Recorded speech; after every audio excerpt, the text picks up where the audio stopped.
تحدي على 2000 جنيه انك تحط لي البضاعه دي تخليها تطلع لفوق. البضاعه نزلت لتحت. ازاي؟ تمام كده؟ هتكسب 2000 جنيه دول لو حطيت لي البضاعه في الميه خليتها تطلع لايه؟ فوق. لفوق.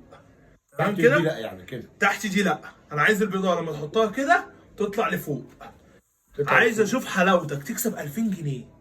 هتحط البضايه اللي يحصل تفضل واقفه لفوق كده، ما تنزلش تحت خالص. ازاي دي؟ زي الناس. بص موجة اهي تقيلة، اهي. موجة تقيلة كده. بص اهي البضايه اهي. البضايه اهي. تمام؟ اه ماشي؟ وبص لو حطيت دي اهي ايه اللي هيحصل؟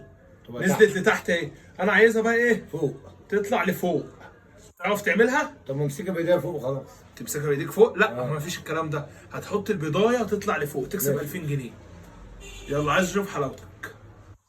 يعني ما ينفعش امسكها ايه يا ابويا ده يا ابويا؟ هتحط البضايه يا ابويا تفضل طالعه لفوق. مشيها المرة دي كده. لا يا ابويا، تحط البضاية تفضل طالعه لفوق، هتعمل ايه؟ ما انا خايفك تخسر والله. لا مالكش دعوه، انا عايز اخسر، انا بحب